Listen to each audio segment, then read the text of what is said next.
All right. So we've hooked up our outputs. We haven't yet hooked up our inputs. We connected the outputs by defining all the logic.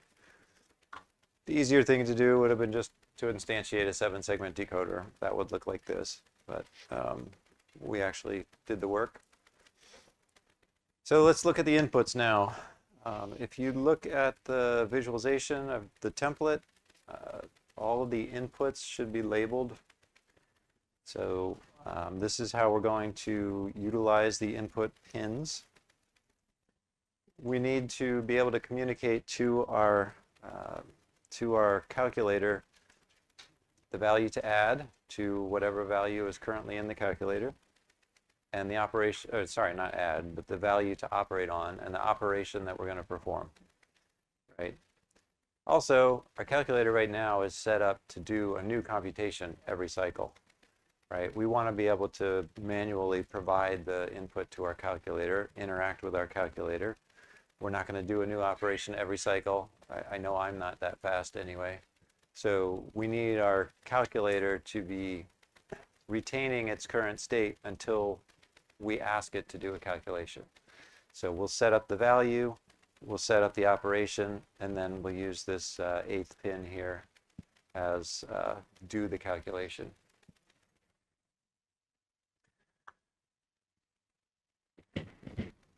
So we're rather limited in the number of pins we have. Similar to the way we only hooked up 4 of the outputs, we'll only accept 4 of these pins for the input value. So we're only able to provide operations operating on values 0 to 15.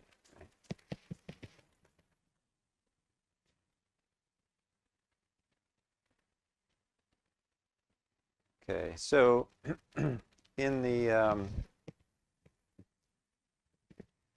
the template, you'll see toward the bottom somewhere. Here is the code that's assigning the names to the pins. We don't need to change it. It's just informational. Just so you're aware.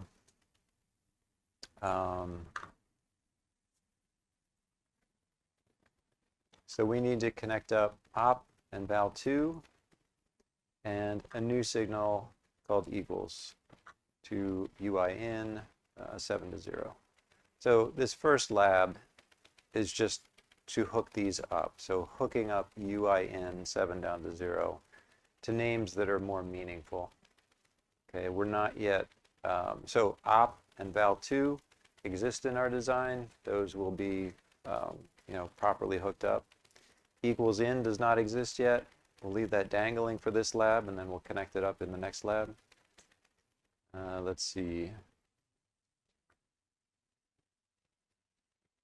So do the assignment in stage 0 of the pipeline within the stage, and replace the old assignments for op and val2, and again, equals in is new. And then you can ensure that what you see visually on these switches correctly corresponds to the values that and the operations that your calculator is performing.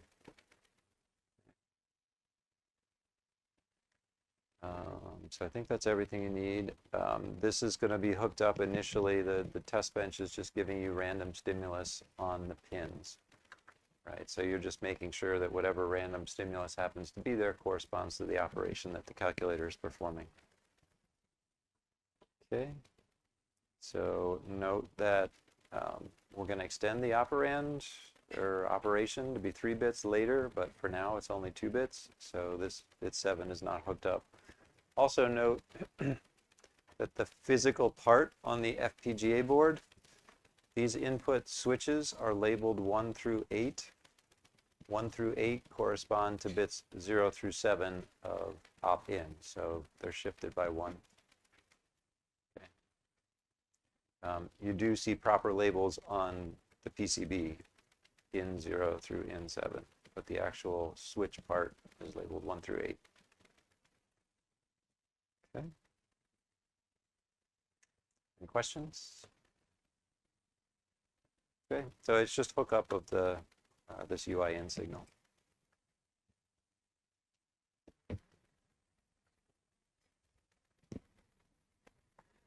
For those following along on the live stream, you know, I'm not going to have my mic on when I'm milling around the room, just when I'm presenting to the entire class.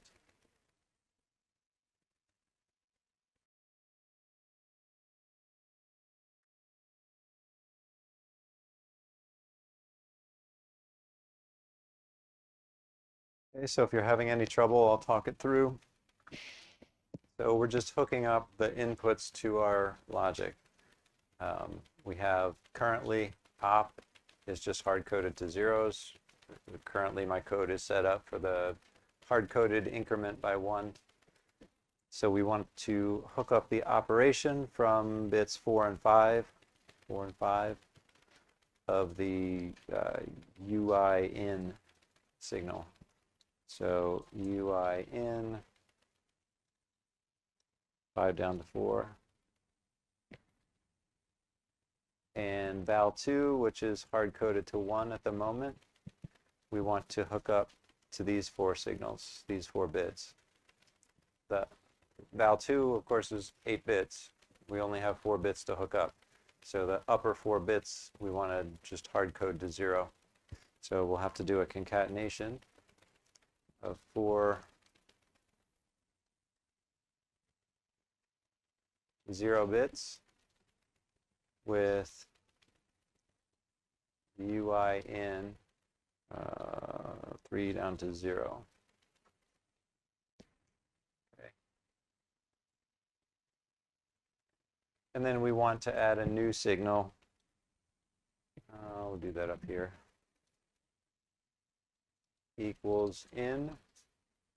That's going to be hooked up to UI in bit 7. Okay, and for now, we're just leaving equals in dangle. We'll get to that next. And if I compile that,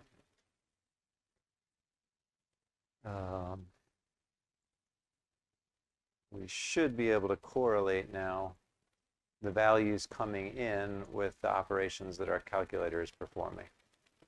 Right, so looking at this, we have I believe this is 1 values on the left if the switch is to the left and 0s if it's to the right. So that would mean we have an input value of 7. Let's see if we match up here. Input value of 8, so maybe I had that backwards. Yeah, it looks like right is 1, so that means these 4 are giving me a value of 8, and these are all 1, so the operation would be 1, 1, which should be divide, so that's my divide by 8. Okay, and you should be able to step through and see that every cycle these match up. It's probably worth navigating this template a little bit. So one thing to note that I didn't point out yet,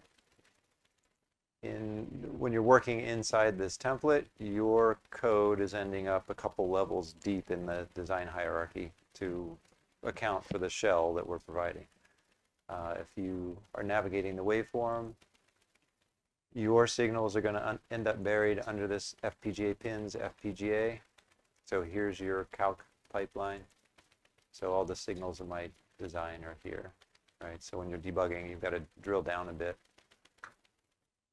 If in the template, we can try this out and make sure it's working. You go up here and change in FPGA to 0.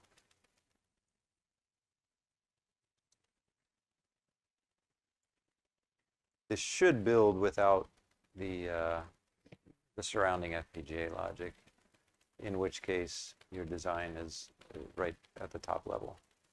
Okay, but when you want to see the IOs for the FPGA, I mean, generally I'm expecting you to just leave this at 1. But also, it's probably worth looking at navTLV a little bit. So in this template, we're providing a lot of content for you from libraries, right? So I'm not going to explain what all that library content does. It includes a lot of code that's defining the visualization in addition to the hardware logic. But just to point out that the nav-TLV representation of the code, this is the code as Sandpiper sees and interprets the code. So this is after macro expansion, macro preprocessing.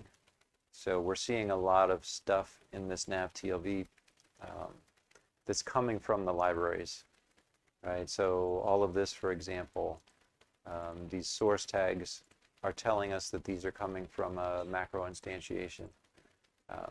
So these macro instantiations are giving us some signals that define the components of the virtual FPGA, right? So these input switches, for example.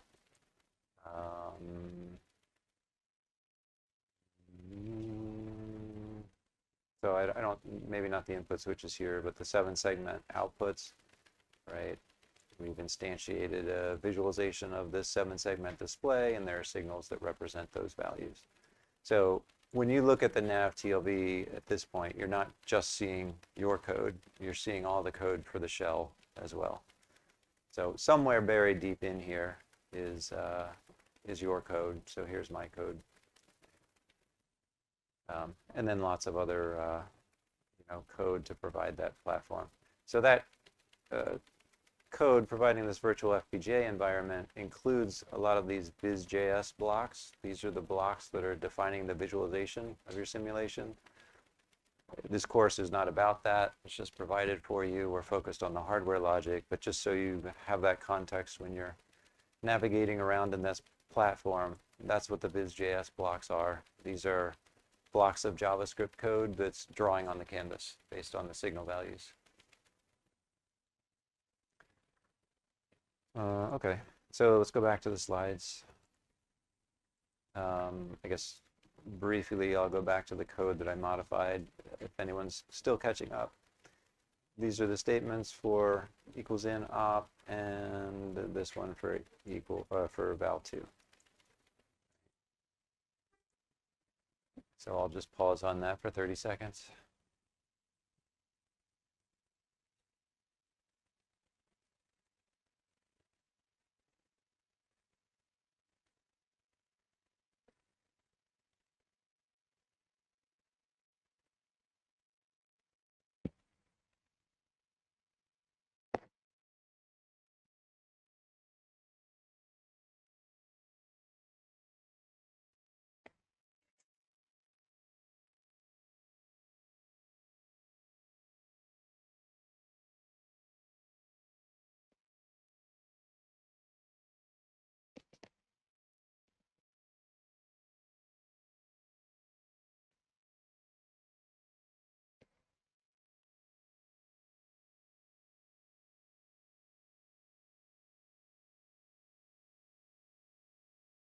Yeah.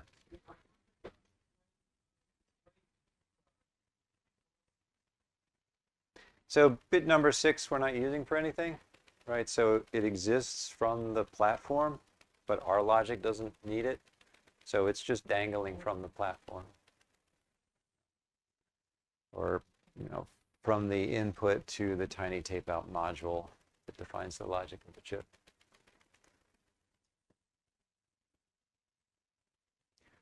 While Sandpiper will complain about dangling pipe signals, Verilog does not. So it's just dangling, and that's fine. Yeah.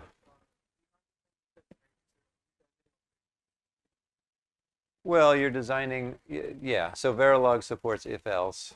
Verilog supports sequential semantics for your operations. So with the sequential semantics, you can assign a signal and then under a condition, reassign it to something else. You can express your logic that way in TL Verilog, but it's discouraged. It's more of a backward compatibility thing. If you're coding natively in TL Verilog, you generally use the ternary instead of those sequential constructs. Yeah, again, similar answer. You can use case, but it's discouraged.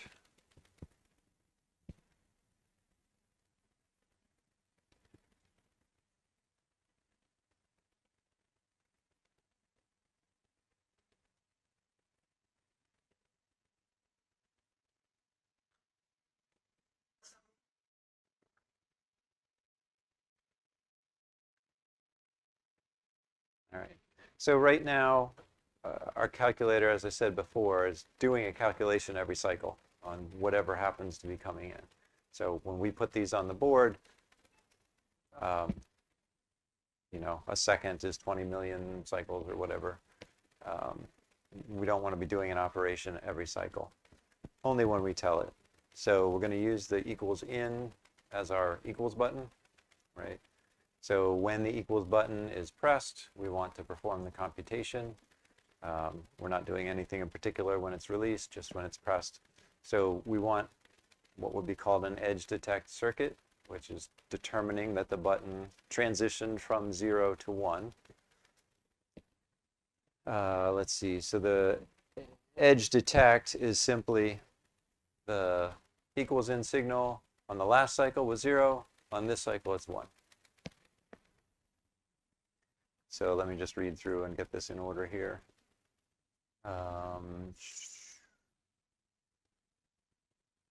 So we're going to assign a new signal, valid. When valid is asserted, our calculator is performing a computation. When it's not asserted, we want the calculator to do nothing, meaning we want it to hold on to the value of out, which we're going to implement hold on as a recirculation.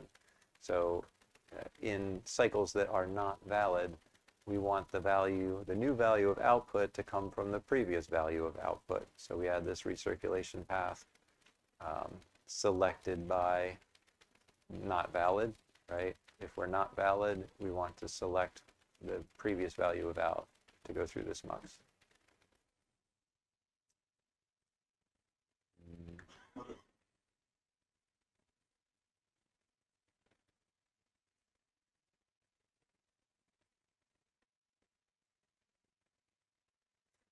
So I don't know why I say left undriven. We have hooked this up. It might be an error in the slides.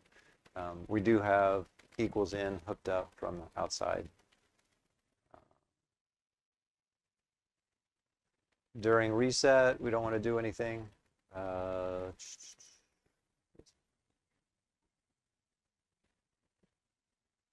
So we also want our edge detect circuit. Well, okay. So reset is factored into the mux as well. We want that to have highest priority so that output is reset to 0. The equals in input can be second priority, right? If we're not valid and we're not in reset, then recirculate the value.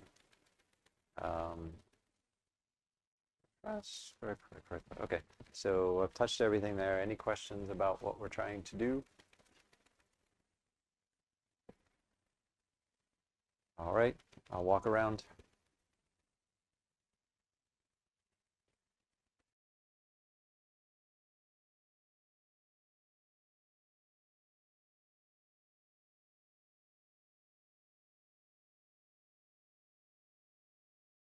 All right, so let's walk through this one together.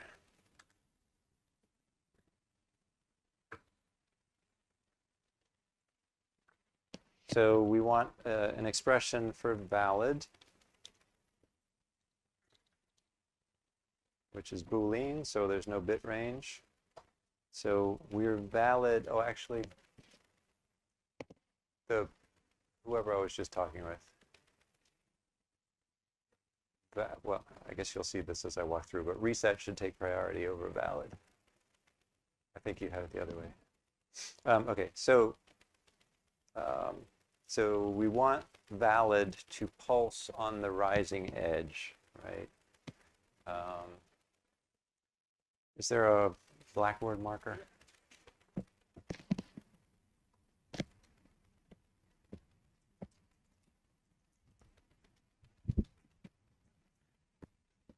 So the behavior that we want, if this is equals in, held for some number of cycles, we want to generate a valid pulse that's going to pulse just for a single cycle at that rising edge, right? So this guy should be 1 if this guy was 0 and is now 1.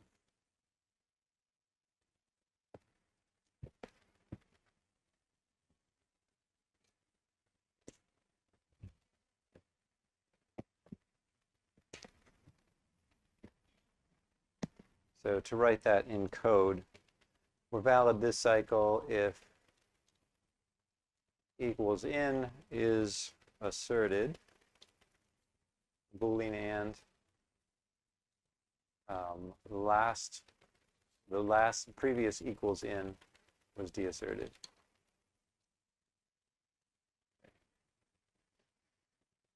So that gives us our edge detect producing valid, and then the second step is to recirculate output if we're not valid.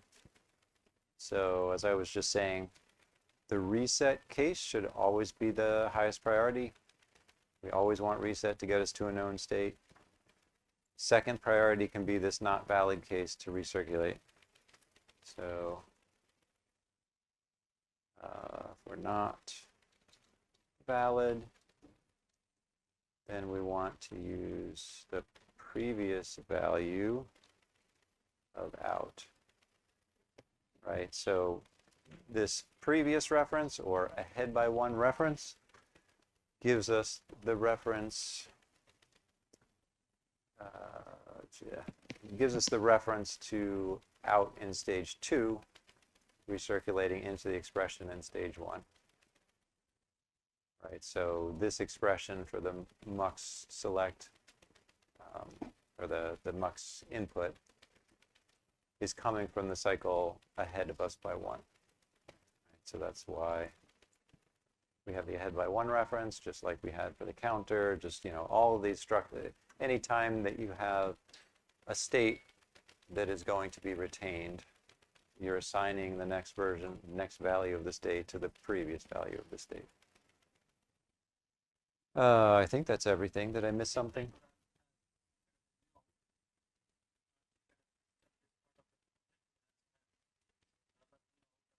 Mm-hmm.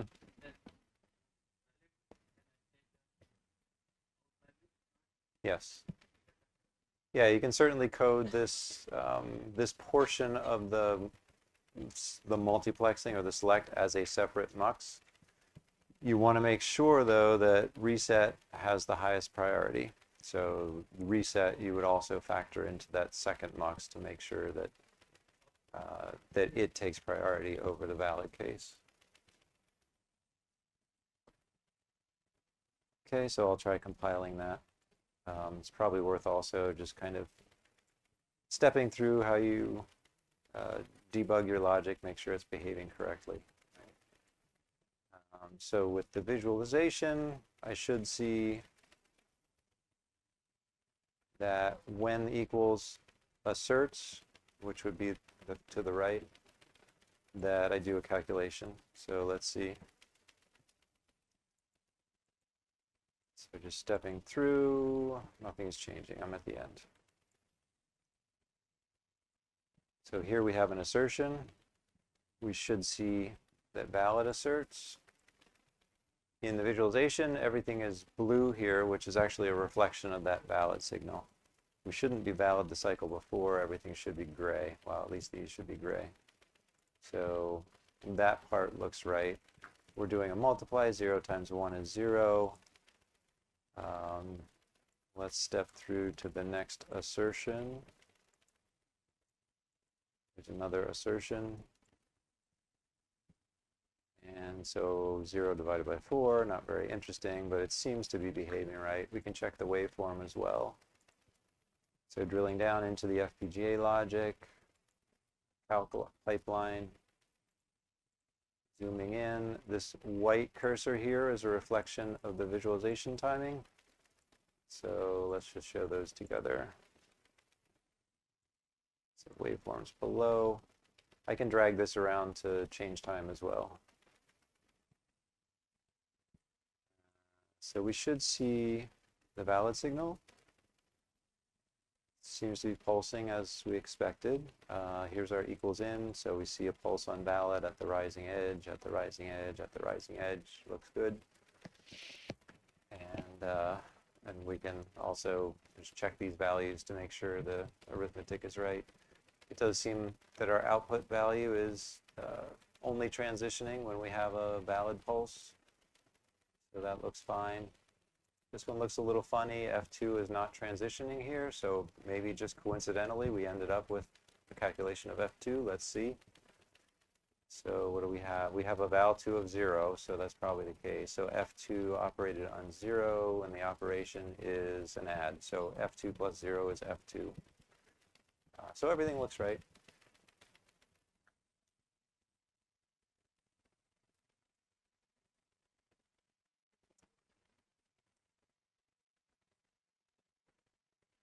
So we have the circuit that we want. All the inputs and outputs are hooked up. We should be able to interact with the button and do operations.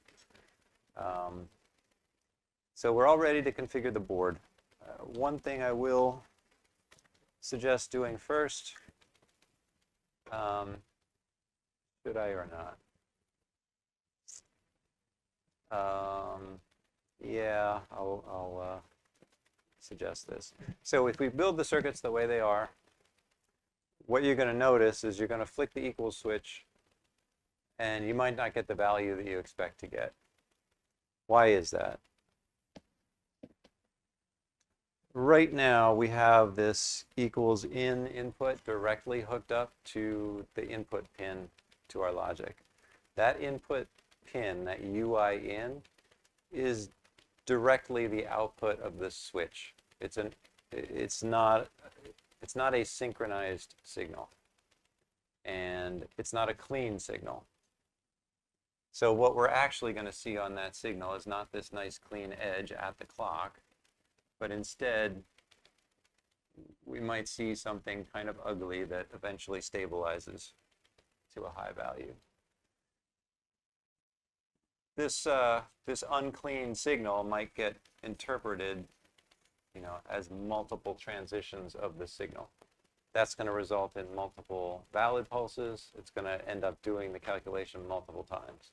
So you might set your calculator up to +1, you flick the switch, and it adds 4.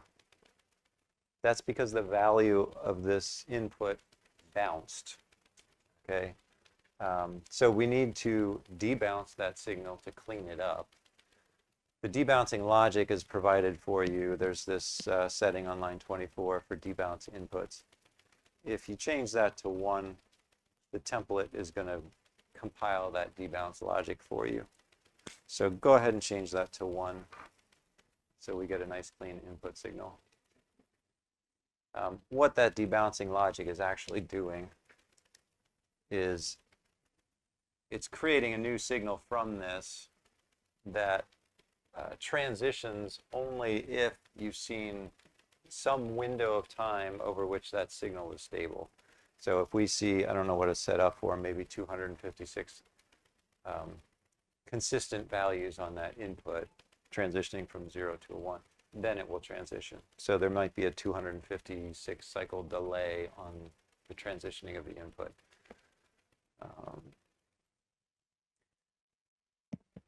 So with that, we should be good to target the FPGA.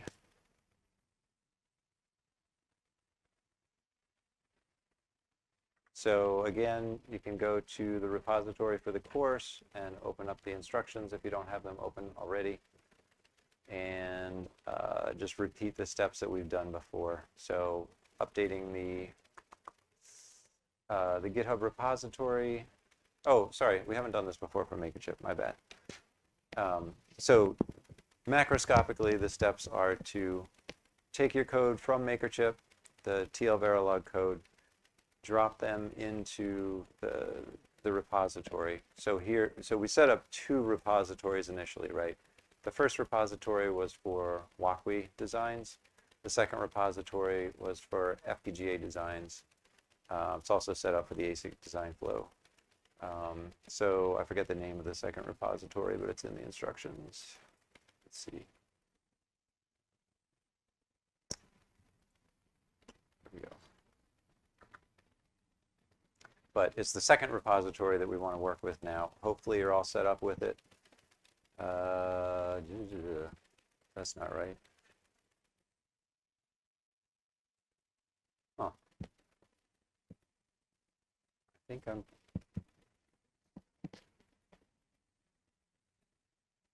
Oh, okay, the link in the slides is wrong. I didn't update the slide link. Let's get to this link from the course repo. So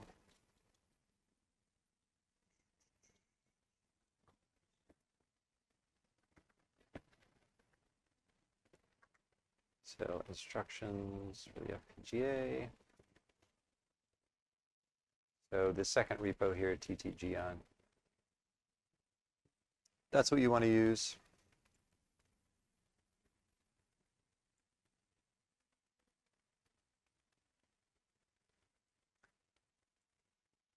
So macroscopically, the instructions are to update this repository with your code from makerchip, TL Verilog code, build the bitstream, connect the board, download the FPGA. And the first step is different than what we did before now that we're using makerchip. So let's step through that together. So for makerchip,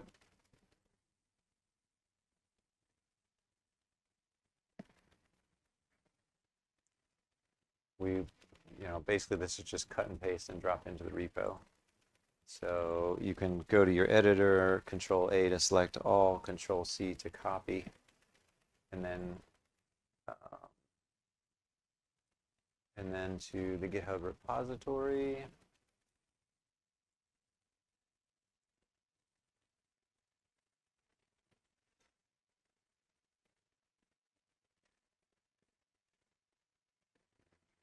Was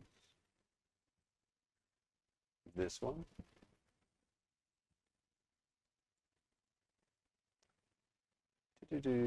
Open the source folder, and then projects TLV, and then edit. Must be signed in.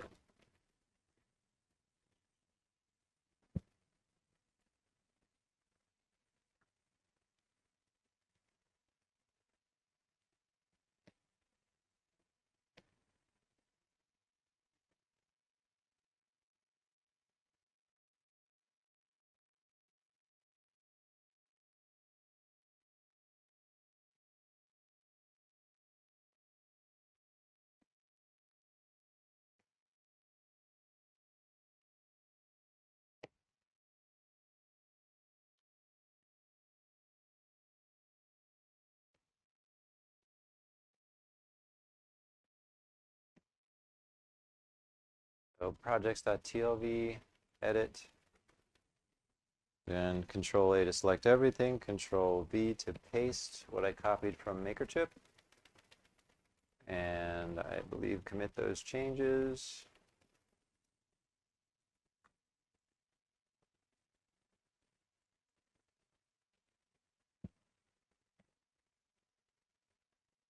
And again, that should kick off the GitHub Actions. So going over to the Actions tab, we've got these 4 builds in this case running. And hopefully passing.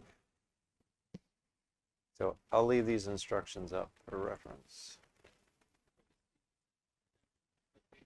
Yeah, okay. So go ahead and kick off your build, and we'll take a break. We'll come back and program the boards.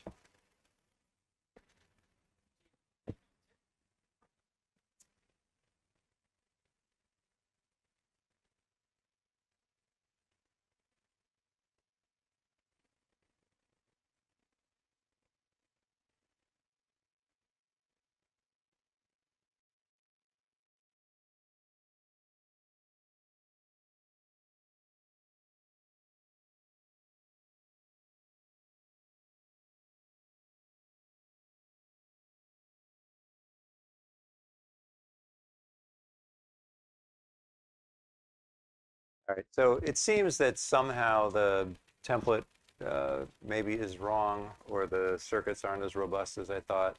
Even with debounce set to 1, we seem to be seeing debounce issues. I haven't seen that in previous classes, so I think the most likely scenario is somehow I messed up the template and it's not building a sufficient debounce window. So we'll do some more experiments and debug.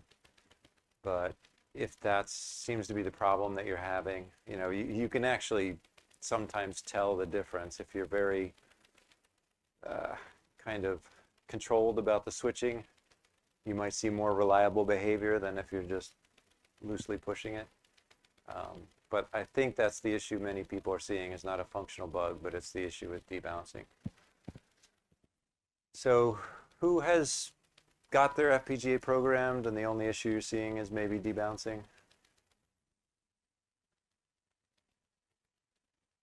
Okay, so a couple of you still working. Maybe a little bit longer to try to debug the remaining issues.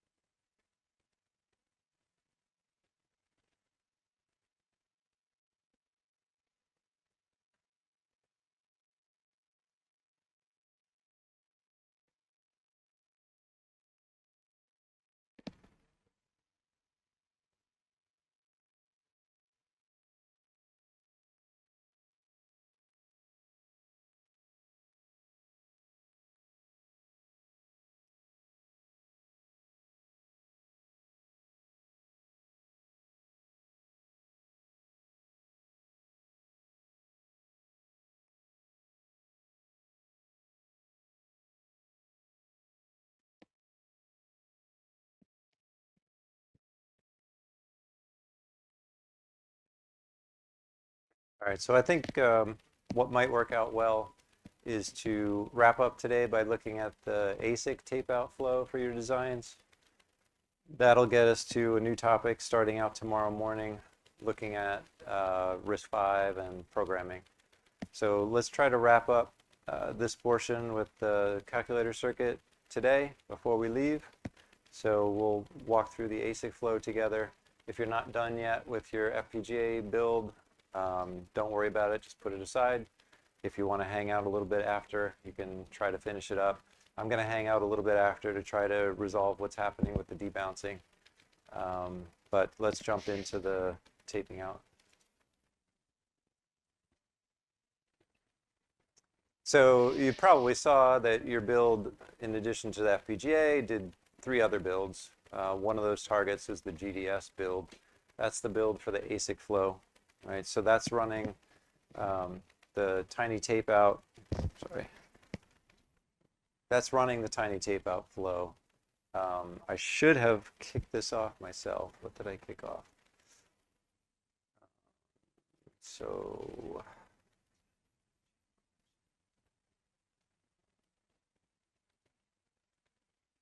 why don't I build this myself? Gion. What's the repository name? TT-Gion? Is it that? And then I cloned that as demo, I think. Okay, so here's my repository actions. FPGA. So I don't remember whether I updated this with my code or not. But regardless of what code's running, the build flow is basically the same. So most of the work happens in the build the bitstream stage. TinyTapeout is running a flow called OpenLane. This is an open source collection of open source tools collected into a flow. This is put together by eFabless that operates the, not specifically TinyTapeout, but the chip ignite process. There's another flow out there called OpenRoad that's a very similar flow, but developed along a different lineage. So we're using OpenLane, and we're stepping through a number of open source tools to make this happen. Give me a second just to look ahead in my slides to see if I have more discussion of these tools. I don't remember if it's in this slide deck.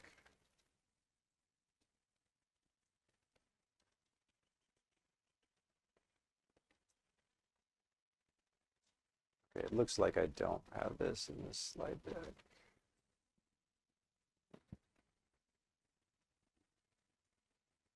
Oh, maybe it's here.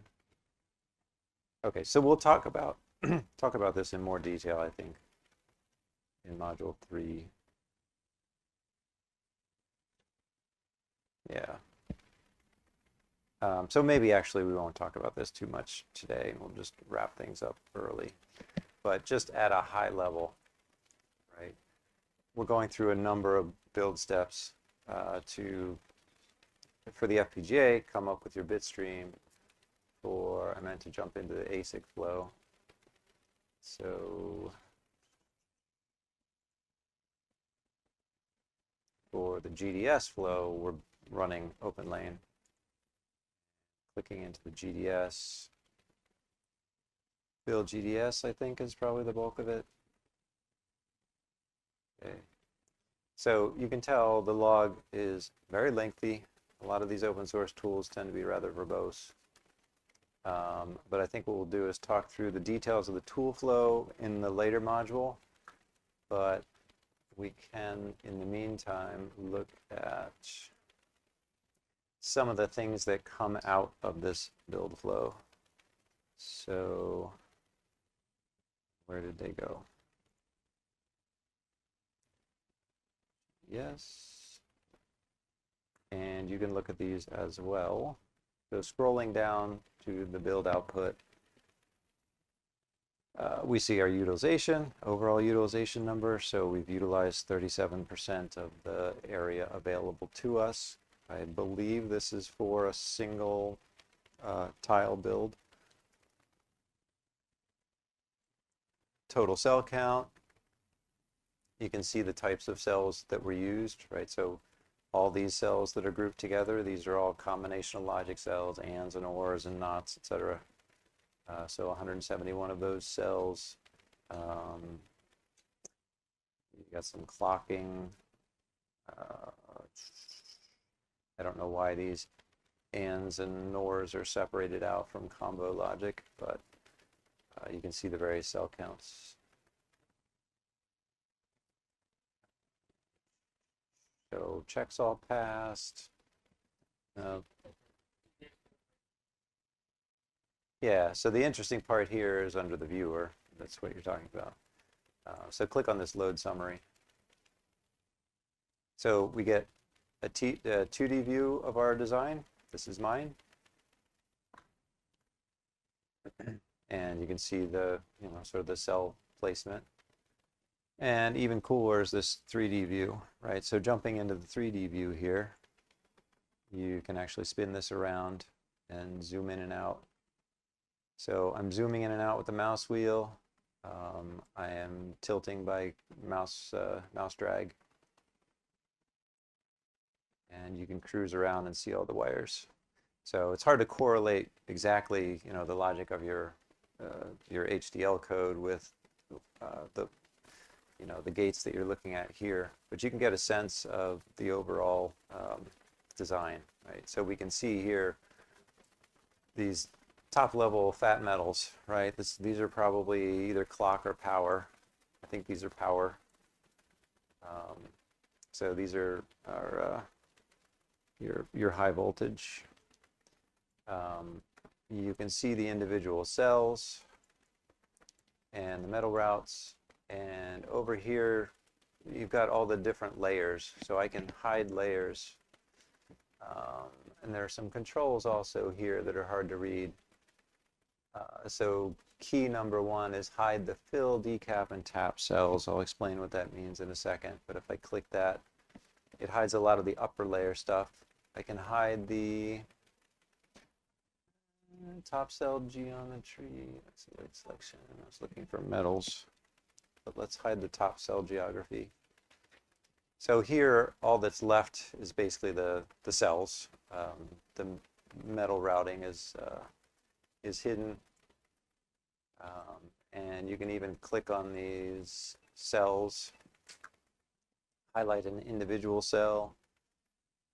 And I thought somewhere it showed stats about the cell. So here it's showing the name of the cell. This is a NAND2. I don't know if you can read that, but it says NAND2.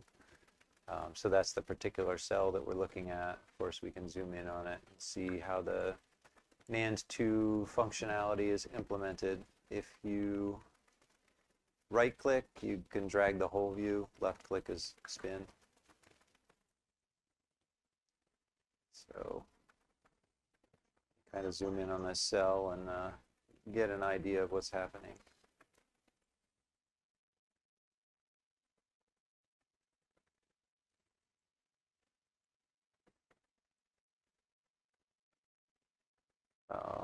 I can hide the cells and just look at the metal. So, oh, somehow I got the isolated view. So let's, we're looking at everything again. Okay. So if I go in here and I just want to see, you know, some of the upper metals here, I can turn off the lower layers just to get an understanding of all the routing. So this can be a neat way just to get an overall impression of how the chip is built.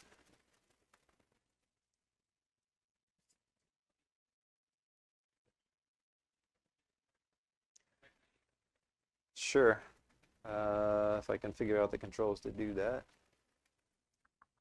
Cells instances, so I should be able to disable all cells, turn on the lower layers, turn off the metals, hide top cell geometry with 2.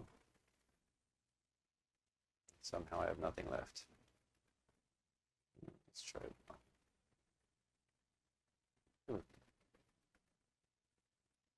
It's because I disabled all the cells, I guess. So let me try to find an inverter here.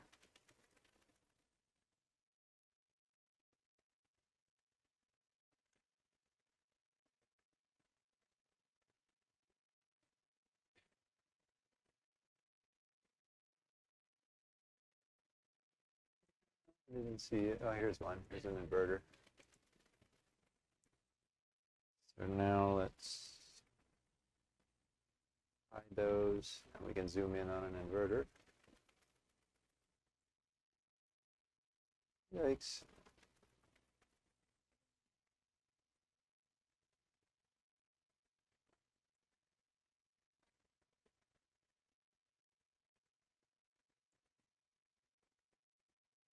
So I'm not too familiar with the cell, but let's spin this around. There's a good view. So somebody who's better at device, you know, the device level can explain this better than I can. I don't know how familiar you are with this. I'll probably mangle the, the description personally.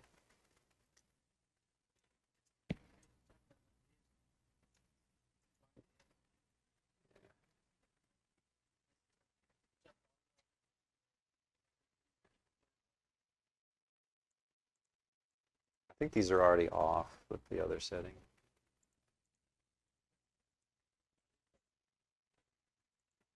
Okay, so that's the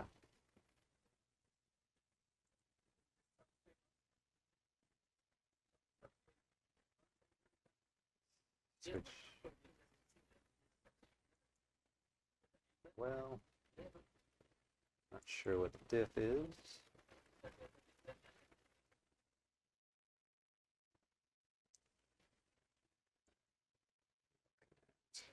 So this one?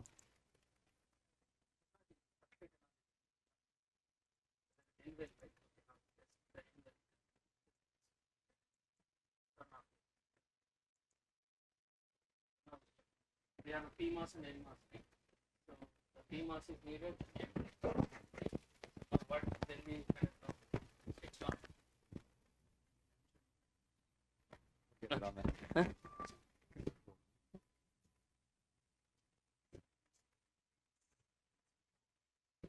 Which one? Okay. Just That's fine. Okay. So we need a, let's say, a PMOS transistor, right? So for the PMOS we need an N-well, right? So now you can think of that the upper transistor is a PMOS transistor, right? For the PMOS we need a N-well. Okay, now when we switch on the N-well, right? So that upper transistor will be in N-well. Maybe Steve, you can switch it on that N-well, yeah? By switching on? Yeah, that layer, yeah, yeah, good. Yeah. Now you see, right? So that means the PMOS will be in the N-well. Okay, now, so for a PMOS, so in the N-well, right? So what are the regions we require? So the N place source and a P place source, right? So what is the kind of elements we need for the PMOS? It's N well, right? Okay, for instance, let's assume that the default substrate is a P substrate. Okay, now you can think of this is your NMOS transistor, right? For the source, what we need, right? N, let's say N plus layers, right? So now what? Yeah. So now what you see that this is a kind of a diffusion, right? So now the diffusion layer is something like this. You can think of that when you yeah, that's a good actually. So now you can think of, okay. So let's assume of course there is like two polys, but again we can think of, let's say this is really combined. So now if this is a poly layer, so this is your N plus source and this could be N plus drain, right? Okay, now so this is again you have, let's say again for the PMOS also we need the source as well as drain. So for the NMOS we will make the source and drain in of course the substrate. For the P we will make the source and drain in the N well. Okay, now this is a poly which is separate. Now why we have these two V's? Because it's like a fingers, right? So why we need fingers? It's like, you know, it's a channel, right? So if you have a more width, what will happen? The more current can be drawn, right? Okay, now maybe we can switch it on the other layers, and then now you see, right? Okay, now so these are the ones if you see, right? You know, kind of ash color ones. These are the contacts which are getting connected. And now what is this? This IL1, right? It's IL1 something mentioned, right? Or what is this? That's Layer 1 or yeah, that line one. I'm not sure what exactly this is. It says LI1. I don't know what that stands for. Okay, maybe. So maybe. Logic interconnect. Okay, right? So maybe switch, Steve, you can switch on the metal one. No? One. Yeah, metal one. Now, so what is happening is that the metal one and maybe the wire one.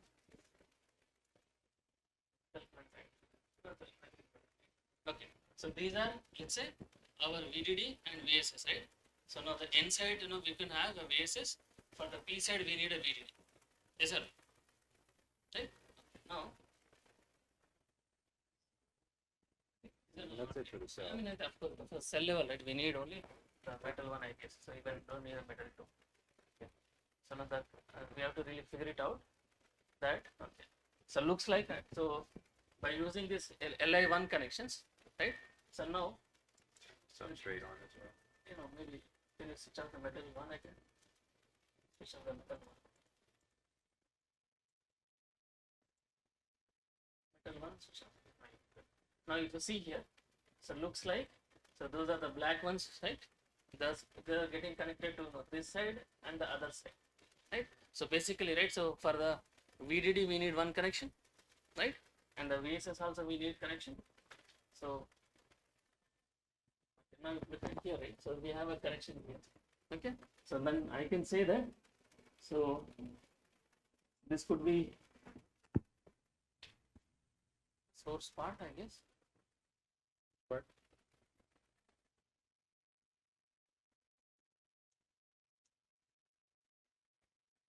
Okay. Now you see, right, the middle layer, right? The middle layer is connected to the top one also and here also, right? So that could be the drain, right? So basically the drain could be the output, right? So that means the top two, right? So should be really connected to the you can switch on the middle one. I think it's right. Okay. Now you see, right? So these are drain for the both PMOS and the NMOS, and the source should be connected to the ground, and that should be the source for the PMOS. So that's connected to VDD. Yeah, maybe a diagram on the board of just the logic diagram. Yeah. Right.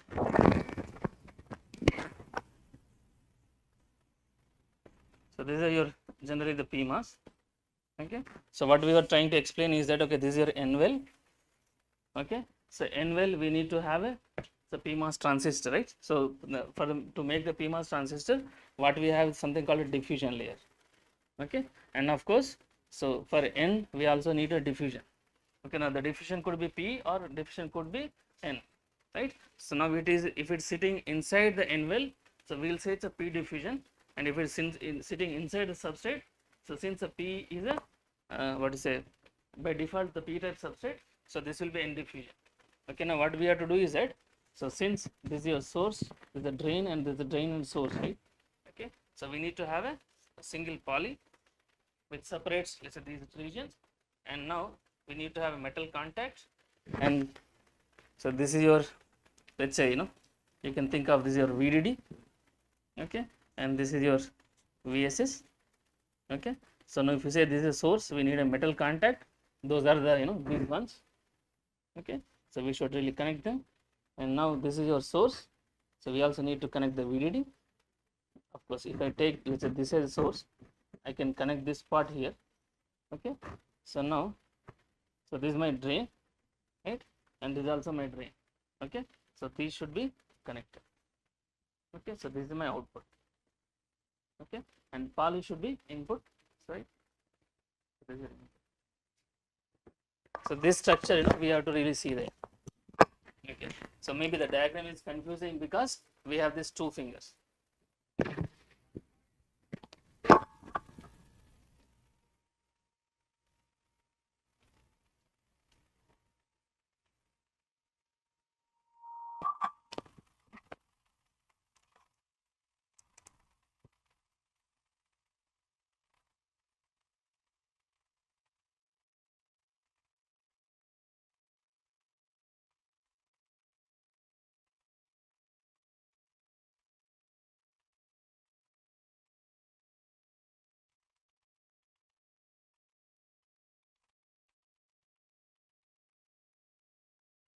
That's all I want to show at this point. We'll wrap up today. So just a quick review of what we covered today.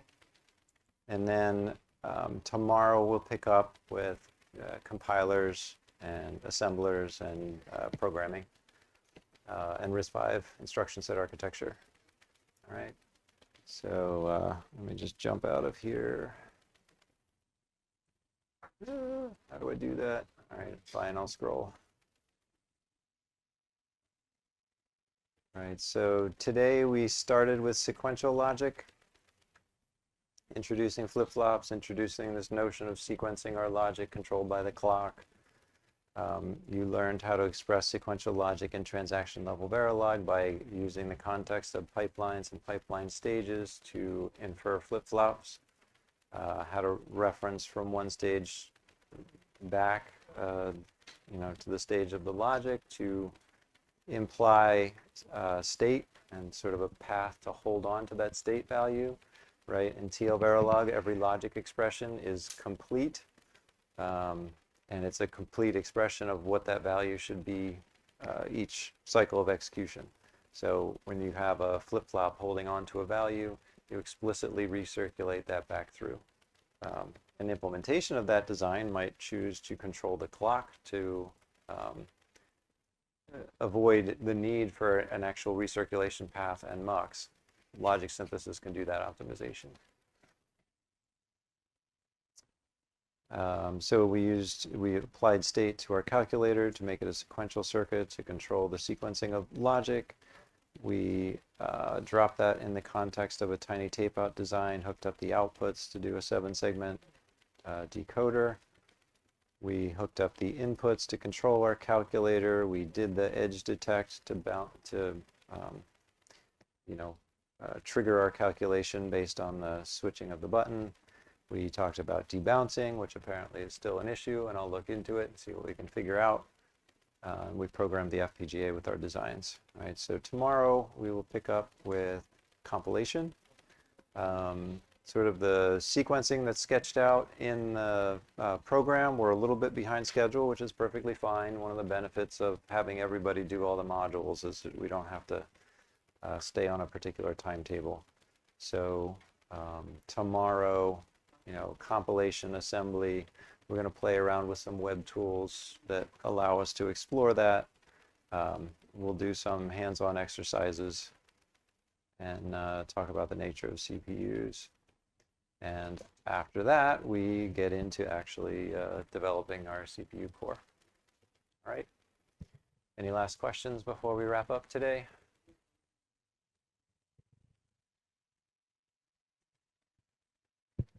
All right, I'll see everyone tomorrow.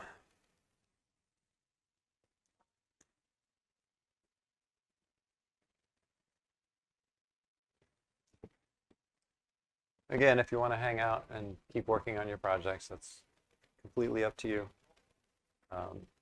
You know, if you don't, nothing that we're doing is dependent on the calculator from here on out, so no worries.